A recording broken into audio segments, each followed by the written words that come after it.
Ustadz suaranya, mic-nya belum, Ustadz.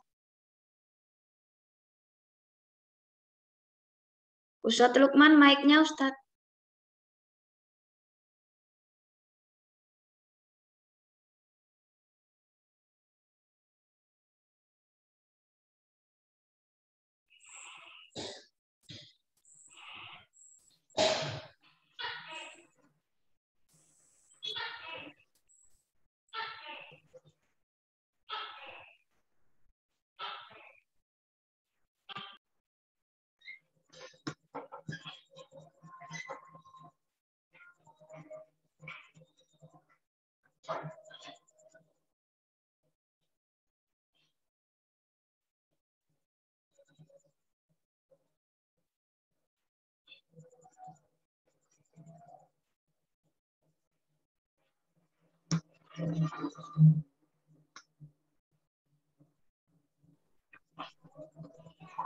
Oke, kita mulai ya. Bisa didengar? Bisa ya? Bisa, Ustadz. Oke. Bisa, sudah. Assalamualaikum warahmatullahi wabarakatuh. Waalaikumsalam warahmatullahi wabarakatuh. Innal hamdalillah nahmaduhu wa nasta'inuhu wa nastaghfiruh wa na'udzu billahi min syururi anfusina wa min sayyiati a'malina. May yahdihillahu fala mudilla lahu wa may yudlil fala hadiya lahu. Asyhadu an la ilaha illallah wahdahu la syarika lahu wa asyhadu anna Muhammadan abduhu wa rasuluh. Allahumma sholli ala nabiyyina Muhammad wa ala alihi wa sahbihi ajma'in. Amma ba'd.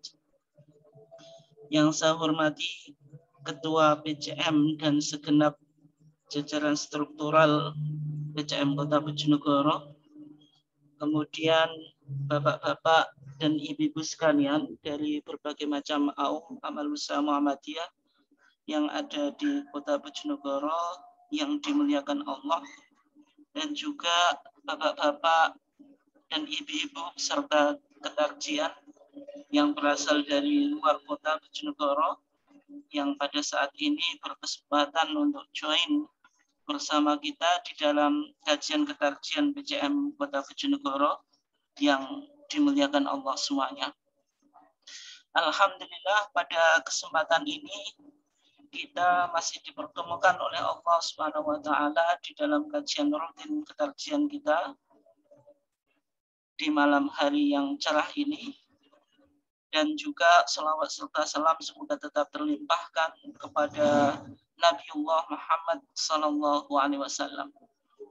Bapak-bapak dan ibu-ibu sekalian, jamaah ketarjian yang dimuliakan Allah, insya Allah pada kesempatan ini kita akan melanjutkan kajian kita tentang topik Kitabul Iman di dalam HPT kita putusan tahun 1929 yang berisi tentang paham teologi Muhammadiyah yang di dalamnya dijelaskan tentang arkanul iman asid, yaitu rukun iman yang 6 itu, mulai dari iman kepada Allah, iman kepada malaikat, iman kepada kitab-kitab, iman kepada para rasul, kemudian al-iman kepada hari kiamat, dan yang terakhir iman kepada qadha dan qadar.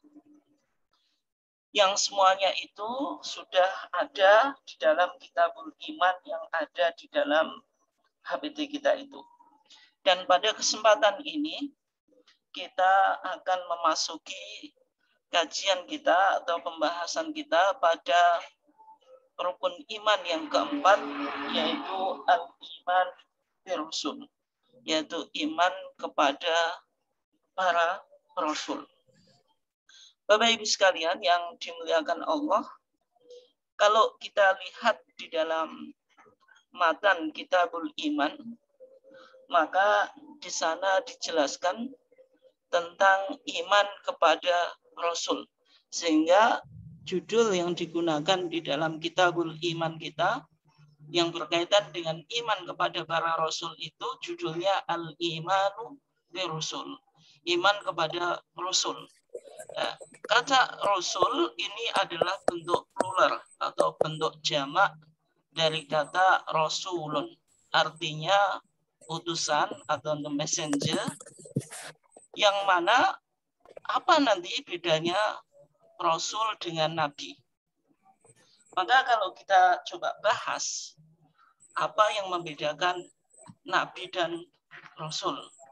Yang pertama, istilah Nabi itu berasal dari kata Nabiyun, dan ada juga ulama yang menjelaskan bahwasanya istilah ini berasal dari Nabiun.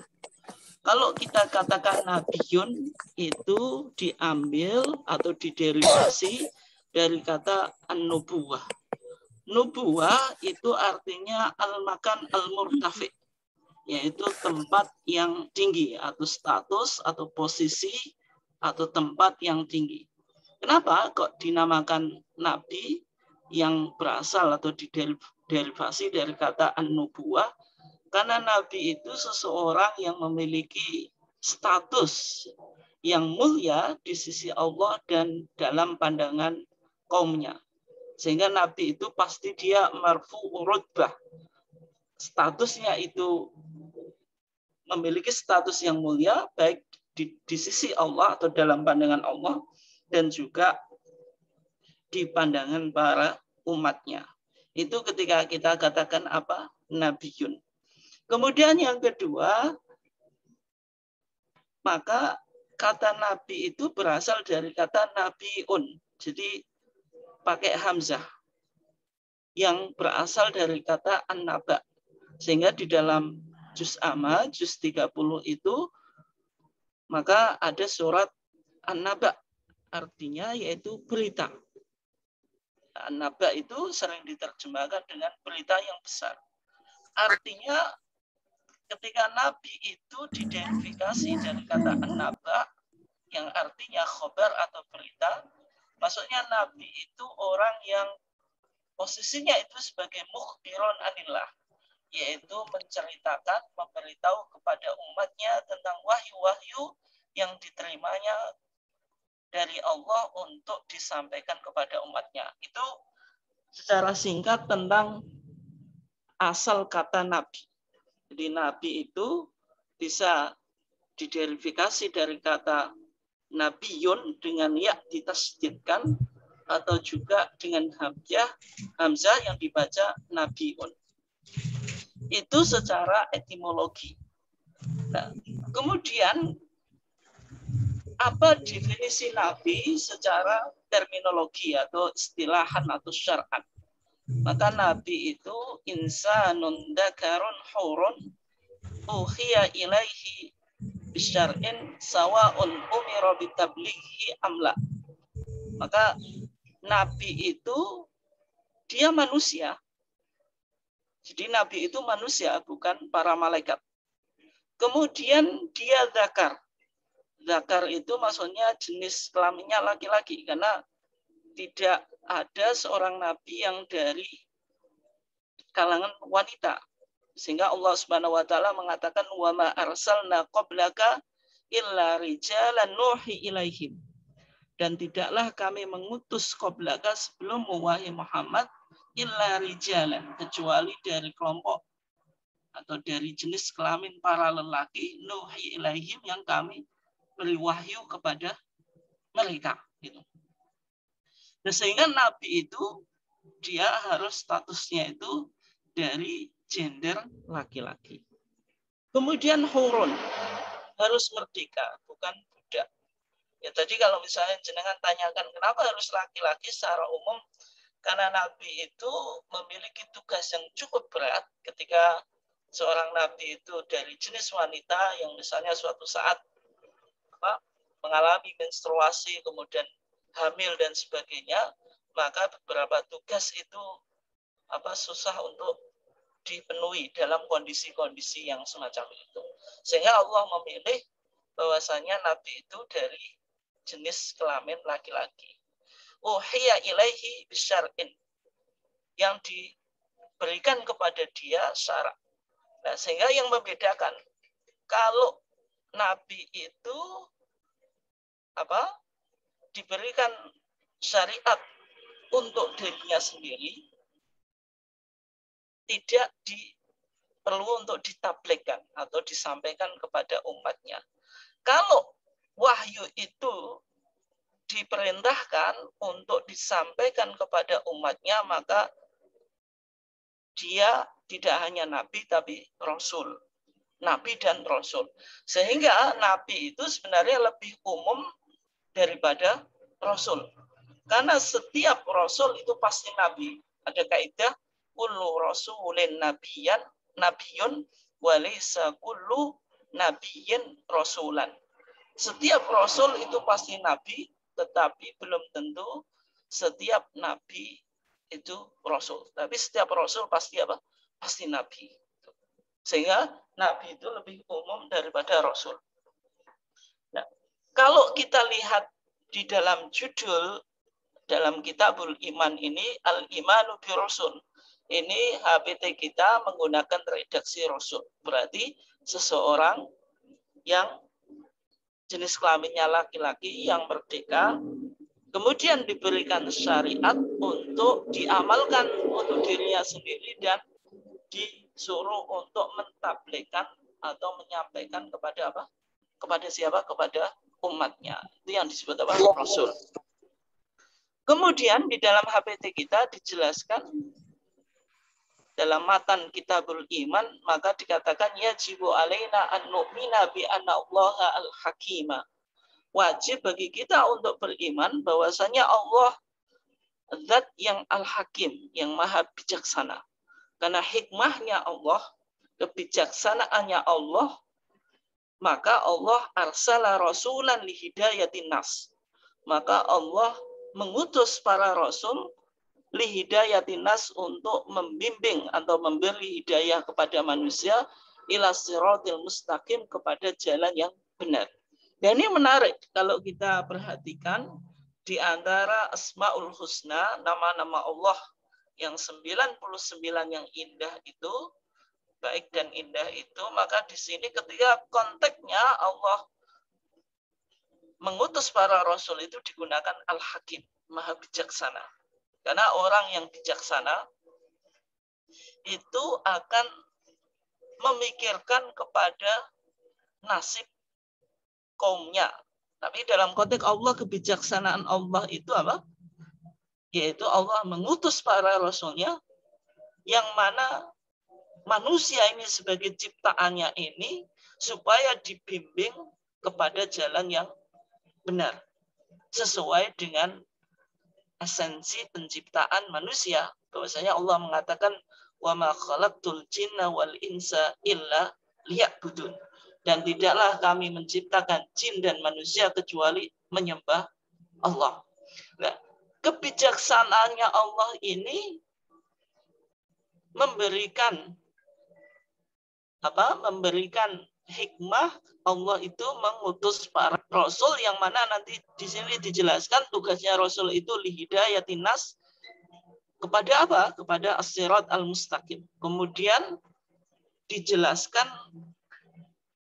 rasul itu memiliki dua tugas. Yang pertama, mubasysyirina wa mungdirin, yaitu memberi kabar gembira, wa mungdirin, dan memberi peringatan. Ketika para rasul sudah memberikan kabar gembira dan peringatan, nanti kabar gembira ini berupa surga, berupa kenikmatan di sisi Allah. Kemudian mungdir, memberi peringatan terhadap neraka dan siksanya.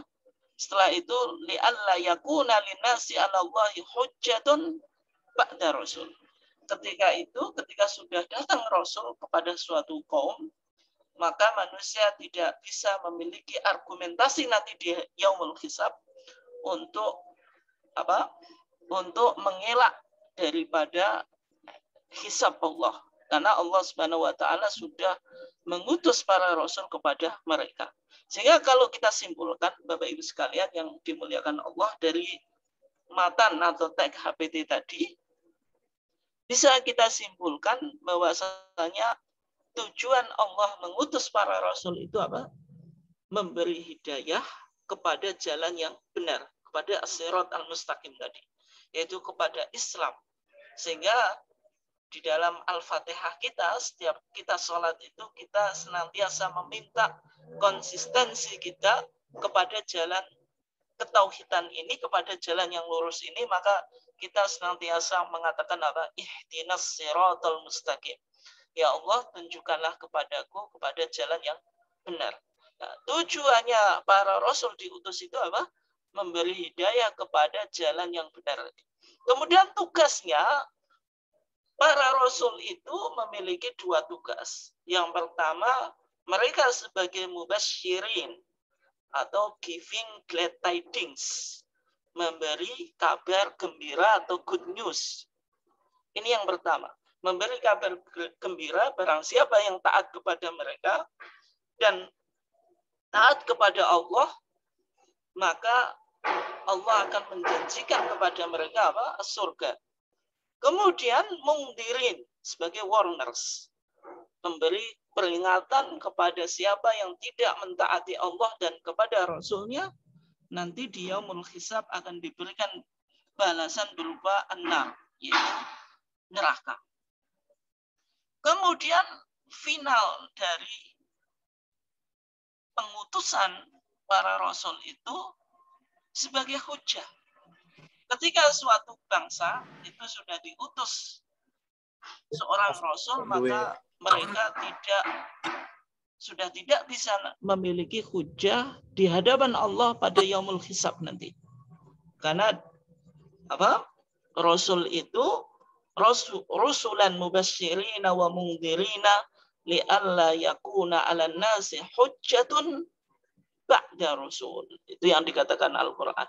Rasul itu memberikan kabar gembira dan memberikan peringatan supaya manusia itu ketika sudah kedatangan para rasul, mereka tidak memiliki apologi atau meminta maaf di depan Allah karena kesalahan-kesalahan yang mereka lakukan di dunia pada saat yaumul hisab.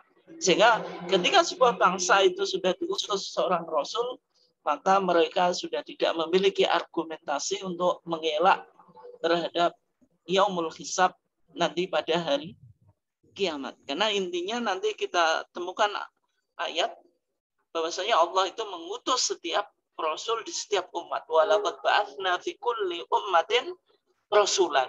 Dan sungguh kami telah mengutus setiap umat, setiap bangsa itu rasulan. Artinya setiap bangsa dan setiap umat itu memiliki rasul. Nah, kemudian Bapak Ibu sekalian yang dimuliakan Allah, meskipun kita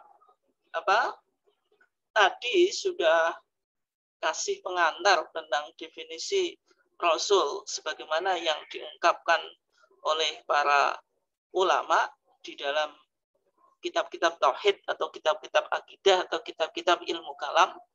Tetapi di dalam HPT kita, sebenarnya HPT kita itu juga memberikan definisi. HPT Kitabul Iman kita juga memberikan definisi tentang para rasul itu. Yaitu siapa rasul itu. Maka di dalam teks HPT kita, di sana dijelaskan tentang definisi para rasul. Yang pertama dijelaskan wa rusuluhum basyarun mithluna. Rasul itu adalah basyarun, adalah manusia. Mithluna seperti kita. Jadi basyarun. Jadi sebagaimana yang kita katakan tadi bahwasanya rasul itu insanun atau basyarun. Manusia. Artinya bukan malaikat, bukan apa? Bukan jin. Sehingga Rasulullah SAW itu mengatakan tentang sosok kebesarannya, tentang sosok kemanusiaan Rasulullah itu dengan mengatakan qul innama ana basyarun mithlukum yuha ilayya. Qul katakanlah wahai Muhammad, innama ana basyarun mithlukum. Sesungguhnya saya manusia seperti kamu sekalian, tapi yuha ilayya, yang membedakan Nabi itu diberikan wahyu. Ayat ini penting, nanti kita coba hubungkan dengan definisi Rasul yang dikemukakan oleh HPT kita. Maka dikatakan di sana wa rasuluhum basyarun mithluna. Rasul itu adalah manusia mithluna seperti kami.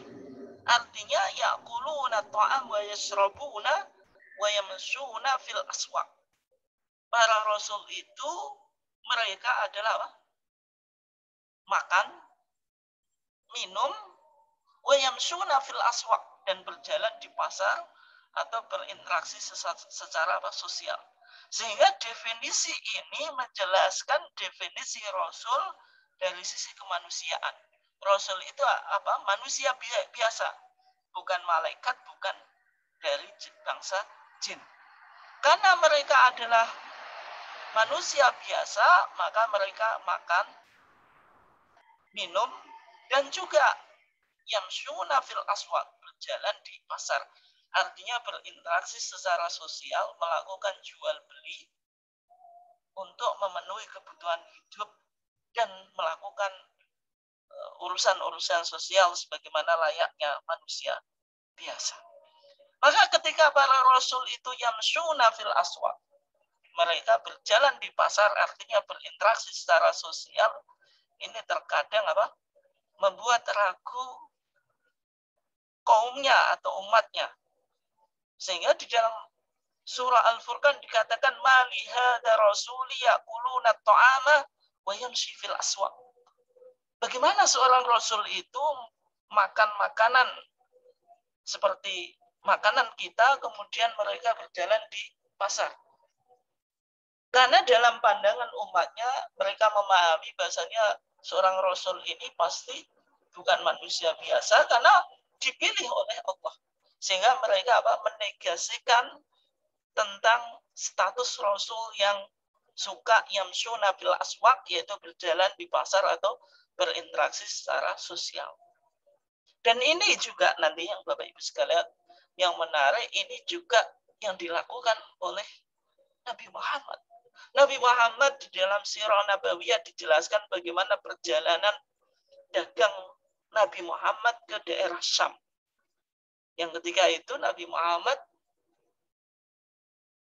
yaitu membantu perniagaan Khadijah. Diutus Khadijah untuk berdagang ke negeri Syam yang sekarang Syria, Lebanon, dan Palestina itu disebut negara Syam. Ini sosok Nabi melakukan jual beli di pasar, yang mana pada sosok Nabi Muhammad ini para ulama menjelaskan tentang sosok kemanusiaan yang mana Nabi Muhammad itu makan di depan umum, kemudian juga berjalan di pasar. Ini sangat dinampakkan. Kenapa kok demikian? Karena menegasikan klaim kaum Kristianiti atau kaum Kristen terhadap sosok nabinya, yaitu Nabi Isa ibn Maryam, atau dalam pandangan mereka disebut Yesus Kristus, yang mana status Isa ini diangkat derajatnya dan menjadi anak Allah, sehingga satu dari oknum Trinitas yang diyakini dalam teologi Kristen. Artinya sosok Nabi Isa ini disalahpahami oleh pengikutnya dan diangkat derajatnya sebagai anak Tuhan dan seolah-olah menafikan kemanusiaannya.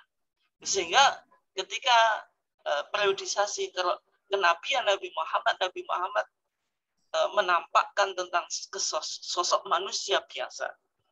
Sehingga Al-Quran sendiri mengatakan tadi, Kul innama ana basyarun mithlukum yuha ilayya. Sesungguhnya saya adalah manusia seperti kamu. Artinya Nabi Muhammad juga makan, minum, tidur, dan melakukan interaksi sosial di dalam kehidupannya.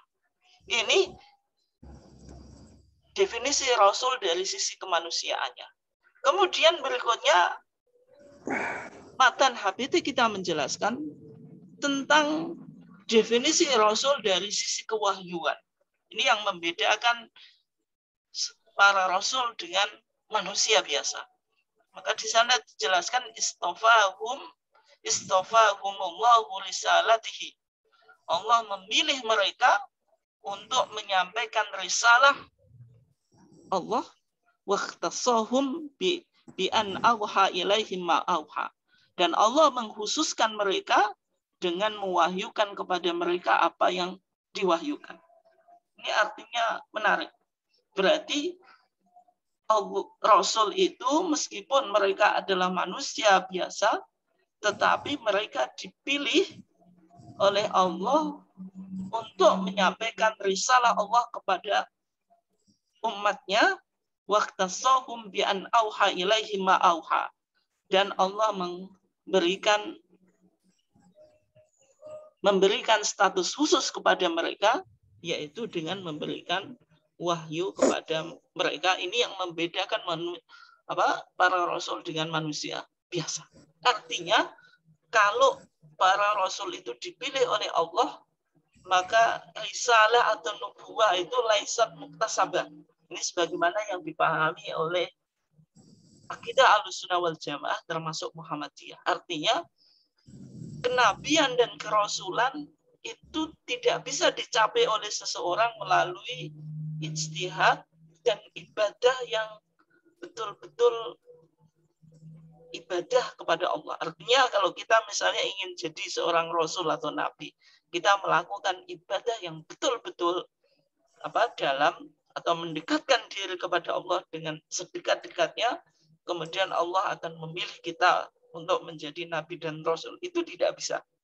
Karena ketika kita bicara tentang pemilihan seseorang dijadikan nabi dan rasul dalam pandangan Ahlussunnah wal Jamaah, itu hak prerogatif Allah.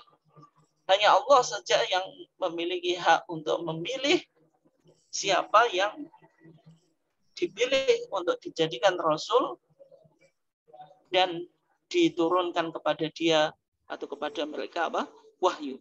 Sehingga dari teks HPT ini atau teks Kitabul Iman ini bisa kita definisikan bahwasanya rasul itu dari sisi kewahyuan manusia yang dipilih oleh Allah untuk menyampaikan risalah atau message dan diberi keistimewaan dengan wahyu atau revelation. Ini yang ada hubungannya dengan ayat dalam surat Al-Kahfi ayat 11 tadi, Qul innama ana basyarun mithlukum yuha ilayya. Qul, katakanlah wahai Muhammad, innama ana basyarun mithlukum, sesungguhnya saya hanyalah manusia biasa, mithlukum seperti kamu sekalian, artinya makan dan minum dan melakukan interaksi sosial. Tadi ini berarti dari sisi kemanusiaan. Kemudian dijelaskan yuha ilayya annama ilahukum ilahu wahid. Yang saya diberikan wahyu oleh Allah untuk menegaskan bahwasanya Tuhan kamu sekalian adalah Tuhan yang bersifat monoteistik atau satu Tuhan. Artinya ini mengajarkan konsep monoteisme atau ajaran tauhid.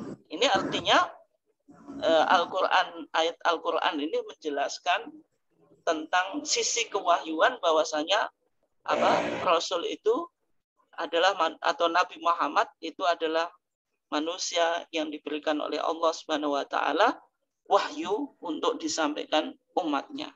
Oke, ini berarti definisi Rasul yang bisa kita ekstrak atau bisa kita simpulkan dari teks Kitabul Iman kita.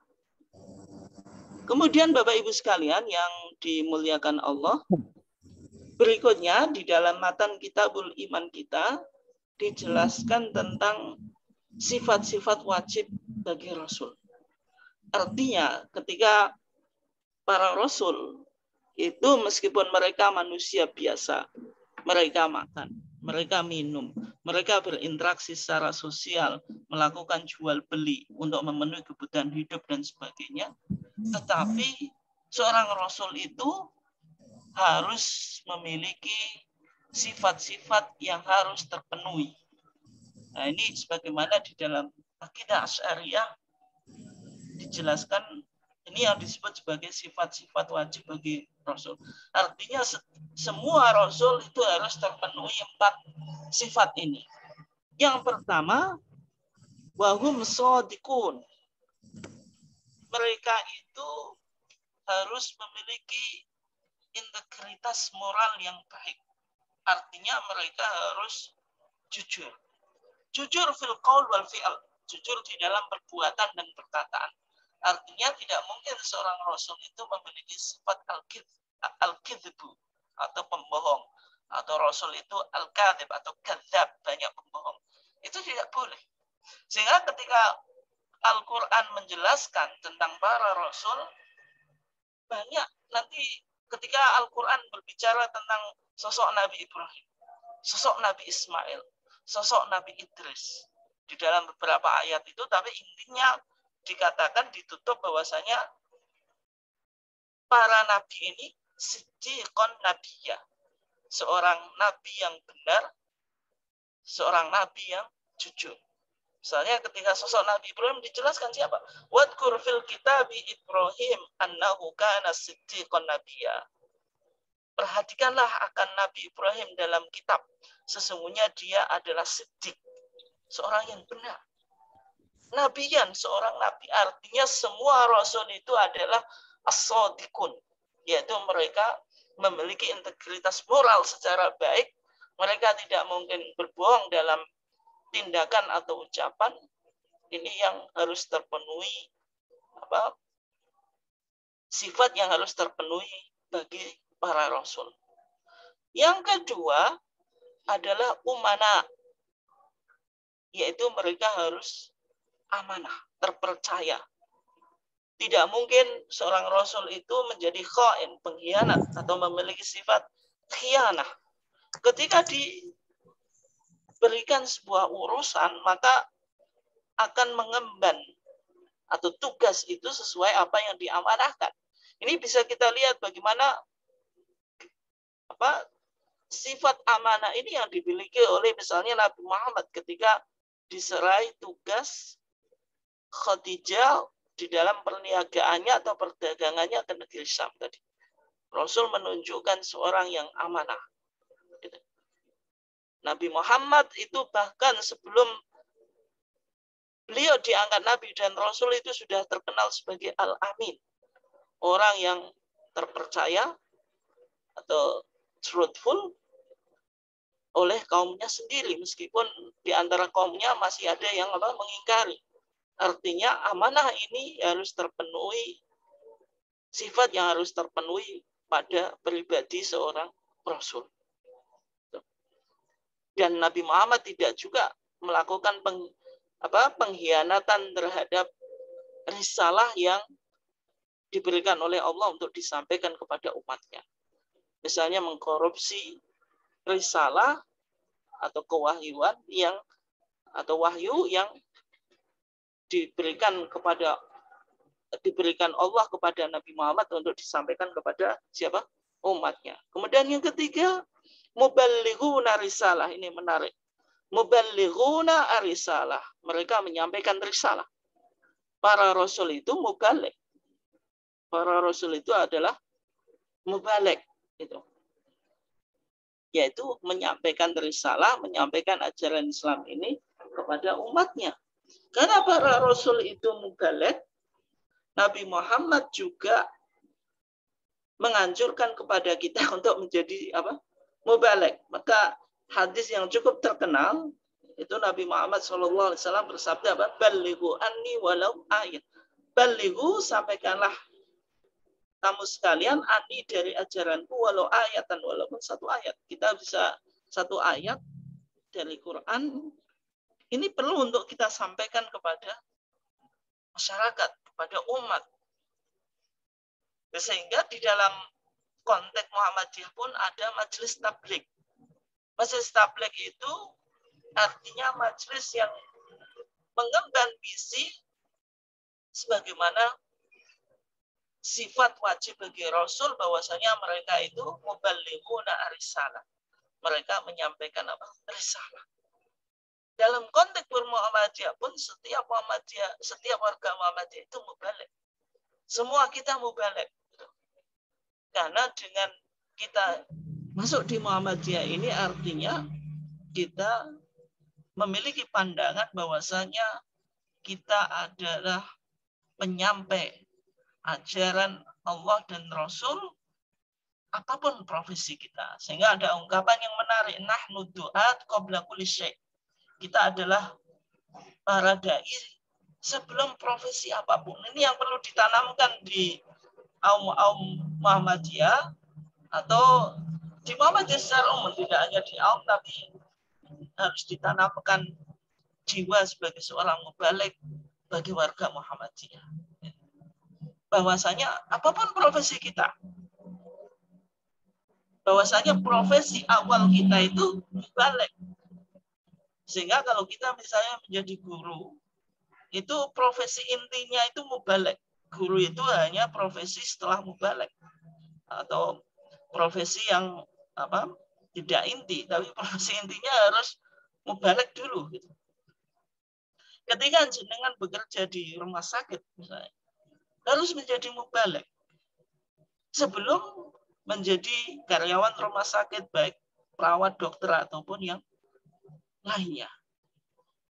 Ini harus ditanamkan dalam artian ketika kita memahami bahwasanya tugas pokok kita sebagai umat Islam, karena meniru tugas yang mulia para nabi dan rasul, mereka adalah muballighuna risalah, maka Islam ini betul-betul akan memberikan kontribusi yang positif terhadap kehidupan dunia ini dan kehidupan keberagamaan. Artinya kita menjadikan dakwah itu profesi yang pertama, bukan profesi sampingan. Yang menjadi masalah Bapak Ibu sekalian, seolah-olah kan kita di Muhammadiyah ini ya profesi sampingan lah, daripada nganggur kita di Muhammadiyah saja. Kan tidak semacam itu. Justru profesi utama kita itu ya sebagai mubalik itu misalnya jadi takmir masjid itu profesi sampingan. Profesi awalnya tidak semacam itu, kan nggak benar. Ya seharusnya jadi takmir itu ya profesi yang pertama, bahwasanya dia sebagai mubalik. Kemudian yang berikutnya, sifat-sifat wajib bagi para rasul itu yafhamuna wa yufhimun. Ini yang disebut futona. Futona itu cerdas. Futona itu maksudnya apa? Yafhamuna, mereka dapat memahami. Tidak mungkin seorang nabi itu adalah juhala atau jahil atau juhal. Itu tidak mungkin. Berarti nabi itu cerdas di dalam berkomunikasi secara intelektual dalam segala bidang. Ini yang penting. Gitu. Sehingga ketika ada permasalahan, umat itu bisa merespon dan memberikan jawaban secara solutif. Itu para nabi. Mereka yafhamun. Mereka dapat memahami. Sehingga dalam konteks modern, mungkin konteks bermuhammadiyah, kenapa kok jargon Muhammadiyah itu Islam berkemajuan sekarang? Ini ternyata Islam berkemajuan itu punya akarnya dari nasihat Bayi Ahmad Dahlan. Bayi Ahmad Dahlan sering menasihatkan kepada para santrinya atau para muridnya itu, dadiyo awakmu kiai sing kemajuan. Kiai sing kemajuan itu maksudnya kiai yang cerdas, melek terhadap isu-isu kontemporer dan isu-isu kekinian. Sehingga kita di dalam Muhammadiyah itu kan tajdidnya kan dua. Tajdid secara salafi dan tajdid secara kholafi. Salafi itu dalam konteks ibadah dan akidah. Tajdid dalam arti purifikasi, pemurnian. Yang kedua tajdid dalam konteks muamalah duniawiyah, itu tajdidnya kholafi dalam arti mendinamisasi sesuai dengan konteks kekinian. Ini yang membedakan Muhammadiyah dengan kelompok-kelompok yang lain. Di satu sisi bisa sangat salafi, di satu sisi sangat kholafi. Ini dua sayap yang penting yang perlu untuk kita pahami. Sehingga tadi pesan Bayi Ahmad Dahlan, dia awak mukia sing kemajuan, ini artinya kiai yang pandai, yang yafhamun, yang mereka bisa memahami, wa yufhimun, dan memahamkan. Ya, sosok Nabi itu penting. Tidak hanya paham, tapi juga memahamkan. Ya, ini banyak di antara kita mungkin ketika memahami sesuatu, saya paham. Tapi bagaimana menyampaikan apa yang kita pahami kepada orang lain? Ini juga mungkin bagi para pengajar, para pendidik ini penting. Sesuatu teori, sesuatu ilmu pengetahuan yang kita miliki itu tidak sekedar dipahami, tapi wayufhimun, bisa memahamkan kepada siswa didik, menciptakan inovasi dan kreasi di dalam proses pengajaran. Jangan statis, jangan metode pengajarannya dari dulu sampai sekarang tidak berkembang, tidak punya inovasi di dalam menyampaikan atau di dalam transfer of knowledge kepada students atau kepada para siswa. Ini penting. Nah, sehingga tadi sifat wajib bagi Rasul ini yang futona. Mereka adalah apa? Cerdas secara intelektual, yafhamuna wa yufhimun. Gitu. Mereka bisa memahami sesuatu dan bisa memahamkan kepada orang lain. Kalau yafhamuna itu mereka paham untuk dirinya sendiri, wa yufhimuna dan memahamkan untuk orang lain. Ini 4 sifat yang wajib dimiliki oleh para rasul sebagaimana yang dijelaskan di dalam teks Kitabul Iman kita. Kemudian berikutnya HPT kita atau Kitabul Iman kita juga berbicara tentang sifat jaiz. Sifat jaiz itu sifat yang boleh ada, boleh tidak. Sifat jaiz bagi Rasul itu 1.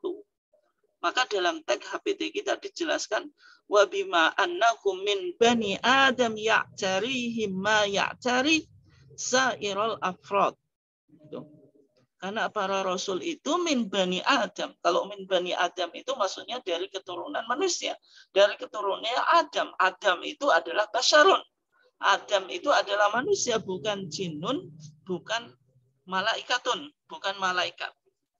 Nah, sehingga karena mereka adalah manusia dari bani Adam, maka mereka bisa atau boleh mengalami seperti apa yang dialami oleh semua manusia pada umumnya. Artinya mereka juga makan, juga minum, juga berinteraksi secara sosial. Gitu. Tadi wayamshi fil aswaq gitu. Itu boleh. Dan bahkan kalau kita memahami dalam masalah 5 masalah dalam Muhammadiyah itu yang menjadi paradigma pemikiran Muhammadiyah itu kan diantaranya mahwadin, kemudian mahya dunia, apa itu dunia. Ketika Muhammadiyah mendefinisikan yang disebut dunia itu apa? Al-umur allati lam yub'ats li ajliha al-anbiya. Yaitu perkara-perkara yang bukan menjadi inti atau tugas para rasul. Itu yang digunakan dalil itu apa? Antum a'lamu bi umuri dunyakum. Kamu yang lebih profesional, yang lebih mengerti terhadap perkara-perkara keduniaanmu. Hadis ini kan muncul, kalau menarik munculnya atau asbabul wurudnya di dalam hadis ini kan ketika itu Nabi lewat di ladang petani kurma yang mana mereka melakukan talqih. Talqih itu penyerbukan kurma tidak secara alami. Dalam arti dikawinkan. Kalau kita nggak ada kurma yang biasa kita lakukan itu, kalau jenengan punya salak itu kan kita cari cari kembang salak yang jantan, kemudian kita kawinkan dengan yang betina atau yang itu. Nah, itu yang dilakukan oleh para petani kurma. Ketika itu Nabi Muhammad bilang tidak usah, biarlah terjadi penyerbukan secara alami dengan lewat angin ataupun dengan hewan-hewan gitu. Nah, ketika itu setelah waktu panen ternyata gagal panen. Ketika itu mereka komplain kepada Nabi, ya Rasulullah, qultaha hakadha wa hakadha, ya Rasulullah dulu engkau bilang gini-gini. Maka ketika itu Rasulullah menjelaskan antum a'lamu bi umuri dunyakum. Kamu yang lebih profesional bagaimana mengatur dan mengelola kehidupan dunia ini. Artinya pandangan Rasul itu bisa jadi salah. Karena ini konteksnya Nabi Muhammad sebagai manusia biasa, ini bukan wahyu. Sehingga Nabi Muhammad di dalam perdagangan ya bisa untung, bisa rugi. Karena berdagang atau berniaga ini muamalah dunyawiyah yang bukan menjadi tugas para rasul yang mana tidak ada wahyu di dalam masalah ini. Sehingga ketika Nabi Muhammad tadi misalnya pendapatnya tadi itu terjadi kesalahan dalam konteks ini boleh. Ini yang disebut sifat jaiz bagi para rasul. Tetapi dijelaskan mimala yamussu karamatahum fi maratibihim al-aliyah. Syaratnya apa? Tidak mengurangi karomah kehormatannya dalam martabat status mereka yang luhur. Artinya Nabi dan Rasul ketika mereka mengalami seperti apa yang dialami oleh manusia memiliki sifat kekurangan, maka syaratnya tidak boleh kekurangan ini menyebabkan status mereka yang luhur itu menjadi hilang. Nah, maksudnya apa? Maksudnya ada beberapa pandangan di kalangan para ulama. Meskipun ini belum difatwakan dan belum ada teks yang jelas di dalam HPT kita. Misalnya ada yang mengatakan Nabi Syu'aib itu kana dhariron. Beliau adalah buta. Kemudian misalnya Nabi Ayub itu diuji oleh Allah dengan penyakit, kemudian sampai keluar dari tubuhnya ini cacing cacing ataupun yang lainnya. Ini sebagian para ulama keterangan-keterangan ini menyebabkan status kemuliaannya itu hilang. Oleh sebab itu sebagian ulama menafikan adanya penyakit-penyakit yang dialami oleh para rasul ini yang menghilangkan status kemuliaan mereka. Ketika misalnya seorang nabi itu memiliki penyakit yang menyebabkan umatnya jijik, pasti dakwahnya tidak mungkin berhasil. Meskipun mereka boleh sakit, tetapi sakitnya itu dalam arti tidak sampai mengakibatkan status kemuliaan mereka hilang. Sebagian ulama ada yang menafsirkan semacam itu, ini yang dimaksud dengan mimala yamussu karamatahum fi maratibihim al-aliyah. Misalnya sosok Nabi Muhammad. Sosok Nabi Muhammad itu juga tidur, tetapi tidurnya Nabi Muhammad dengan tidur kita berbeda. Saya dalam hadis Aisyah itu dikatakan, ya Rasulullah, kamu itu tidur.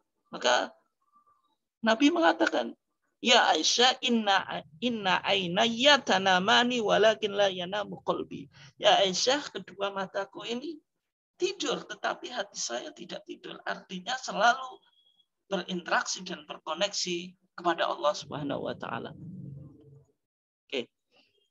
Bapak Ibu sekalian yang dimuliakan Allah, selanjutnya di dalam teks Kitabul Iman kita menjelaskan tentang nama-nama para rasul yang wajib kita imani secara tafsili atau secara detail. Kemudian ada di antara mereka yang boleh kita imani secara mujmal atau secara secara global. Yang pertama, nama-nama para rasul yang dijelaskan di dalam Al-Quran. Jadi ada nama-nama para rasul yang dijelaskan namanya di dalam Al-Quran. Itu ada 25 nama. Sehingga dalam teks HPT kita dikatakan wa minar rasul alladzina waradat asma'uhum fil Quran. Di antara para rasul yang dijelaskan nama-nama mereka di dalam Al-Quran, yang pertama Adam, Idris, Nuh, Hud, Saleh, Ibrahim, Ismail, Ishak, Yakub, Yusuf, Lut, Ayub, Syu'aib, Musa, Harun, Dzulkifli, Dawud, Sulaiman, Ilyas, Ilyasa, Yunus, Zakaria, Yahya, Isa, Muhammad alaihimus salatu wassalam. Ini 25 nama para rasul yang wajib kita imani secara tafsili, secara detail. Artinya seorang muslim paling tidak tahu namanya, meskipun tidak tahu sejarahnya secara khusus. Misalnya Nabi Yusuf itu dia hidup di mana, kemudian bagaimana ceritanya, itu tidak wajib. Tapi minimal yang perlu untuk kita ketahui, karena kita beriman kepada Nabi Muhammad dan kepada Rasul-Rasul sebelum Nabi Muhammad, maka yang wajib untuk kita imani imanan tafsilian, minimal kita tahu nama-nama para Rasul yang jumlahnya itu 25 yang disebutkan secara eksplisit di dalam Al-Quran. Gitu. Kemudian yang kedua, kita boleh beriman secara mujmal atau secara global. Karena Allah Subhanahu wa taala mengatakan wa rusulan qad qasasnahum 'alaika min qablu wa rasulan lam naqsushum 'alaik. Kata Allah, wa rasulan, dan kepada rasul qad qasasnahum 'alaik, sungguh kami telah menceritakan tentang mereka 'alaika kepada engkau ya Muhammad min qablu sebelummu wa rusulan lam naqsushum 'alaik. Dan ada juga para rasul yang kami belum menceritakan mereka kepadamu, wahai Muhammad. Artinya ada para rasul yang tidak diceritakan oleh Allah kepada Nabi Muhammad melalui wahyu atau di dalam Al-Quran. Nah, intinya setiap umat itu pasti ada rasul. Kalau kita lihat di dalam teks Kitabul Iman kita, ini menarik. Maka di sana dikatakan wa minhum ma lam yaqsushumullahu alaina. Di antara para rasul itu ada para rasul yang Allah Subhanahu wa taala belum menarasikan cerita mereka kepada kita. Maka dijelaskan wa in min ummatin illa khala fiha nadhir. Tidak ada satu umat atau satu bangsa pun kecuali di sana ada nadhir, ada pemberi peringatan, maksudnya ada rasul. Sebagaimana ayat tadi, walaqad ba'atsna fi kulli ummatin rasulan, dan sungguh kami telah mengutus setiap umat itu rasulan. Intinya setiap komunitas manusia itu ada rasulnya. Maka dalam surat Al-Fatir ayat 24 Allah Subhanahu wa taala juga mengatakan inna arsalnaka bil haqqi basyira wa nadhira. Wahai Muhammad, sesungguhnya kami telah mengutus engkau bil haqqi dengan kebenaran. Nabi Muhammad meneruskan misi para nabi dan rasul sebagai basyiran wa nadhira, sebagai pemberi kabar gembira dan peringatan. Wa in min ummatin illa khala fiha nadhir. Tidak ada suatu umat dahulu sebelum Nabi Muhammad kecuali di sana ada seorang nabi yang memberi peringatan. Ya, kita di sini boleh beriman secara imanan ijmalian, iman secara mujmal atau secara global. Tetapi dalam kaitannya dengan 25 nabi yang disebutkan di dalam Al-Quran tadi secara eksplisit, kita wajib beriman imanan tafsilian, iman secara tafsil atau secara detail. Kemudian Bapak Ibu sekalian yang dimuliakan Allah, ini yang terakhir di dalam Kitabul Iman kita, dalam Al-Iman Birusul, itu menjelaskan tentang mukjizat para rasul. Maka di sana dijelaskan waqad ayyadahumullahu bil ayat wal mu'jizat al-bahirah. Allah Subhanahu wa taala mensupport para rasul itu bil ayat, dengan ayat-ayat pembuktian tentang kebenaran risalah mereka, wal mu'jizati al-bahirah, dan mukjizat yang nyata yang bisa mengalahkan tantangan para pengingkar risalah mereka. Maka bagaimana tentang mukjizat ini, apa yang disebut dengan mukjizat ini? Bagaimana kita disuruh untuk beriman kepada mukjizat ini? Sebelumnya kita coba pahami apa definisi mukjizat. Mukjizat itu kekuatan ilahiyah yang menyimpang dari hukum-hukum kebiasaan atau hukum adat atau natural law. Jadi ada kekuatan yang itu ilahiyah. Kalau ilahiyah itu maksudnya bukan kekuatan kauniyah atau hukum alam yang menyimpang dari hukum-hukum kebiasaan atau adat atau natural law. Misalnya secara fisika ketika kita menjatuhkan benda itu pasti jatuhnya ke bawah karena ada hukum gravitasi.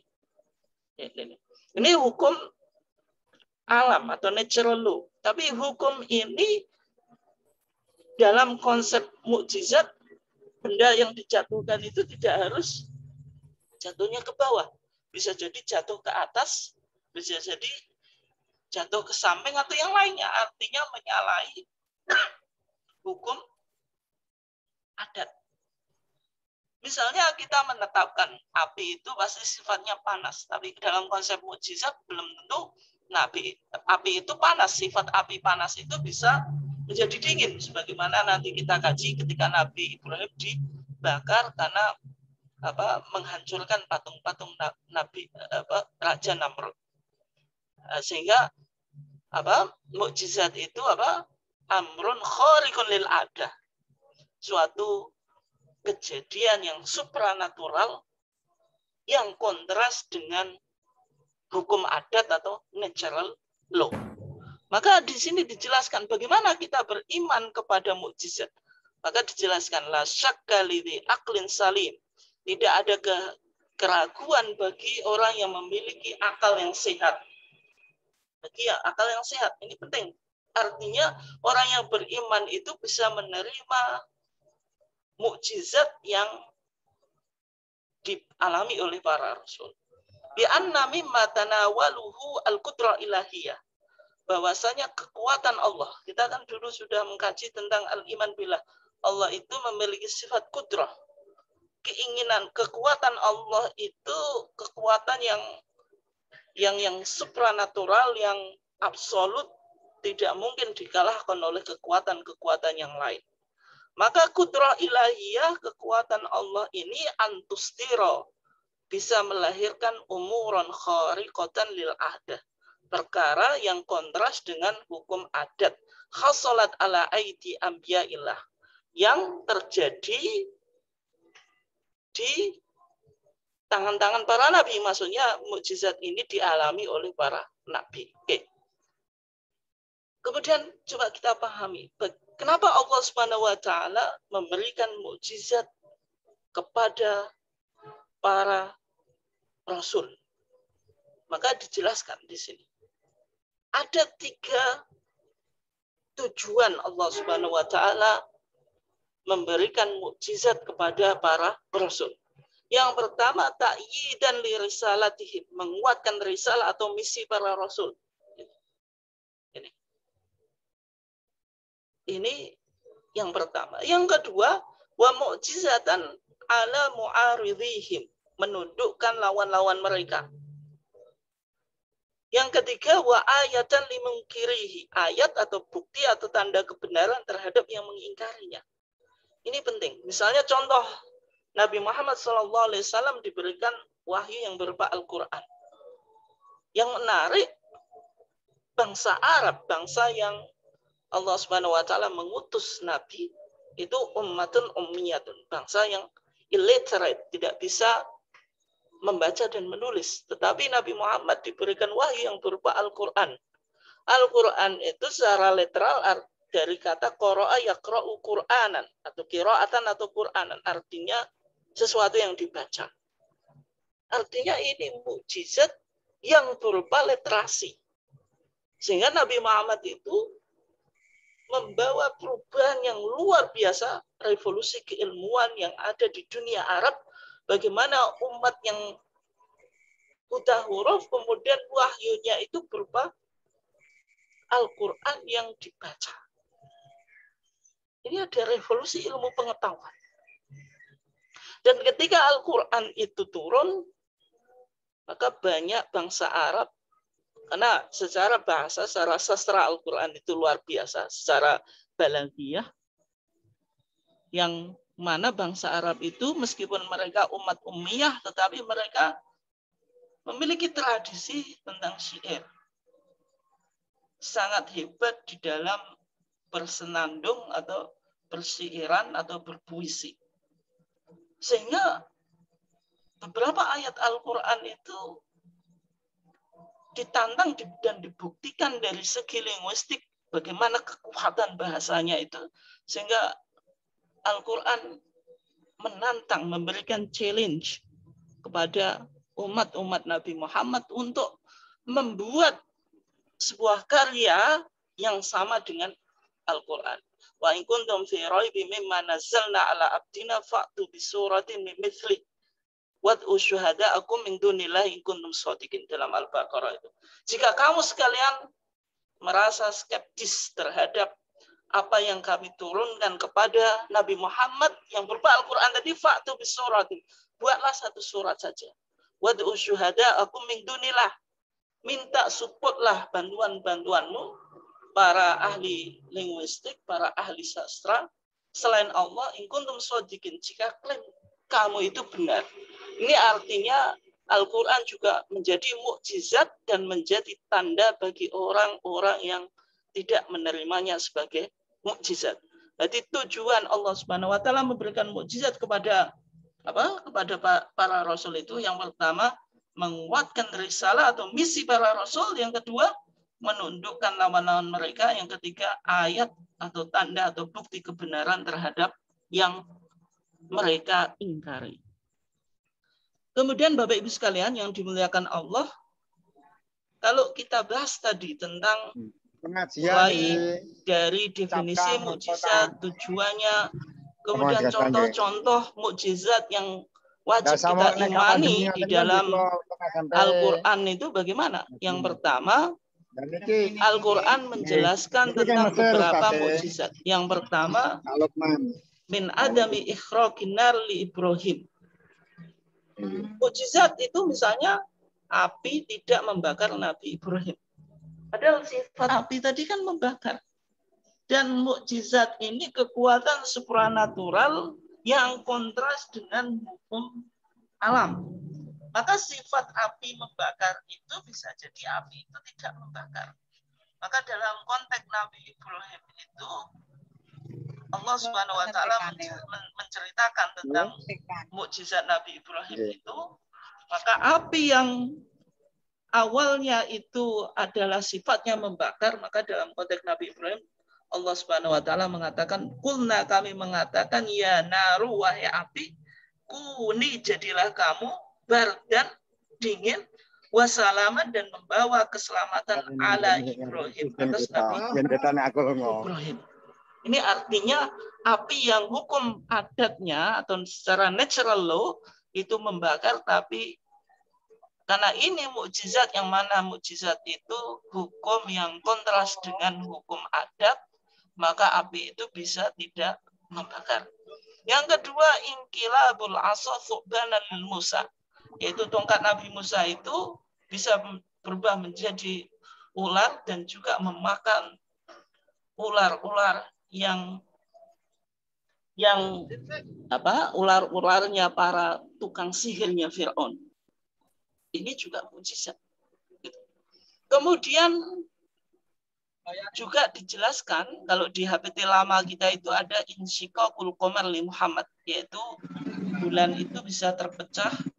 Ini salah satu mukjizat Nabi Muhammad, tetapi di dalam HPT kita yang Bapak Ibu sekalian kayak yang diterbitkan secara umum itu, ini direvisi atau diganti dengan inzalul Quran, yaitu Al-Quran itu diturunkan kepada Nabi Muhammad, ini berupa mukjizat. Al-Quran itu buku yang luar biasa atau kitab yang luar biasa secara bahasa, secara isi atau konten dan sebagainya, itu bisa dibuktikan melalui ilmu pengetahuan dan juga secara keindahan bahasa atau sastranya juga luar biasa. Ini yang menjadi mukjizat bagi khotamul anbiya wal mursalin, yaitu para nabi dan rasul. Yang menariknya ketika kita semakin berbicara dalam konteks modern, maka yang paling kuat itu adalah ilmu pengetahuan, tradisi literasi, tradisi ilmu pengetahuan, dan ini yang menarik, yang menjadi mukjizatnya Nabi Muhammad. Karena Al-Quran sendiri itu artinya dari qara'a yaqra'u Qur'anan, artinya sesuatu yang dibaca. Kemudian wahyu yang pertama yang turun kepada Nabi melalui malaikat Jibril itu sudah berbicara tentang Iqra, bacalah. Ketika kita bicara baca atau membaca, ini artinya menunjukkan bahwasanya Nabi Muhammad ingin melakukan revolusi keilmuan bagaimana umat Islam ini bisa menjadi umat yang memiliki ilmu pengetahuan, menguasai teknologi sebagaimana di dalam konteks modern ini. Demikian Bapak Ibu sekalian yang dimuliakan Allah, kajian kita kajian ketarjian kita di BCM Kota Bojonegoro ini, dan untuk selanjutnya saya berikan kesempatan Bapak Ibu sekalian untuk menyampaikan tanggapan, komentar atau juga pertanyaan tentang topik yang kita kaji dan diskusikan bersama pada malam hari ini. Silakan Bapak Ibu sekalian yang ingin menyampaikan tanggapan atau pertanyaan. Untuk yang pertama, sebelum kita baca yang dari kolom chat, kita dengarkan pertanyaan Bapak Ibu sekalian secara langsung. Silakan Bapak Ibu sekalian yang ingin menyampaikan.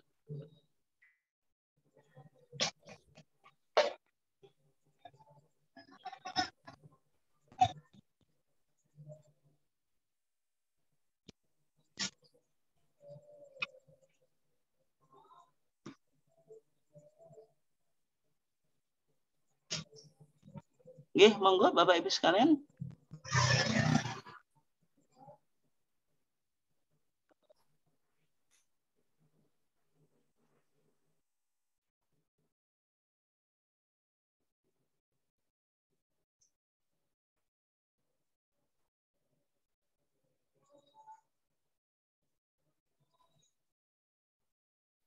Nggih, silakan Bapak Ibu sekalian yang ingin menyampaikan pertanyaannya.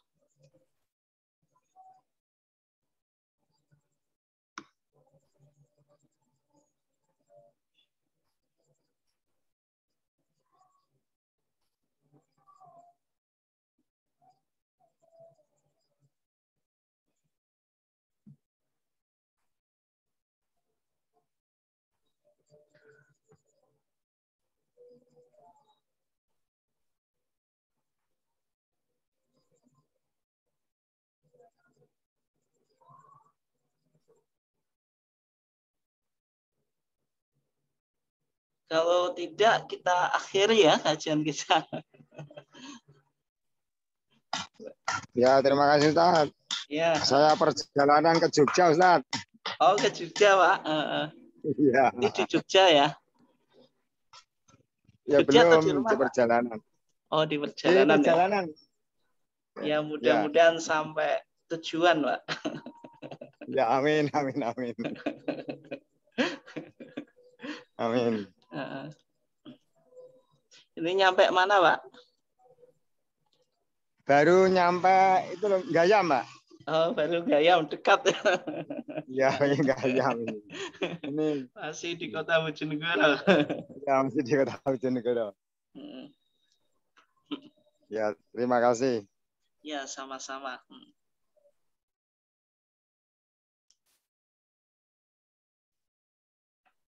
Silahkan Bapak Ibu, atau kita cukupkan ya? Kalau tidak ada pertanyaan, kita cukupkan sekian ya. Berarti alhamdulillah. Ini artinya materi yang kita kaji pada malam hari ini bisa dipahami dengan baik, sehingga tidak perlu untuk ada pertanyaan atau diskusi lebih lanjut. Ya, terima kasih Bapak Ibu sekalian atas partisipasinya. Kami ucapkan terima kasih kepada Bapak-Bapak dan Ibu-Ibu sekalian, kepada BCM Kota Bojonegoro, Pak Zen yang ada di perjalanan, kemudian Bu Jebeng dari SD 2 Bojonegoro, dan juga Bapak-Bapak, Ibu-Ibu sekalian yang join pada malam hari ini. Tidak bisa saya sebut satu persatu. Terima kasih atas partisipasinya, dan kita tutup kajian kali ini dengan bacaan hamdalah. Alhamdulillahirabbil alamin. Wassalamualaikum warahmatullahi wabarakatuh. Waalaikumsalam warahmatullahi wabarakatuh.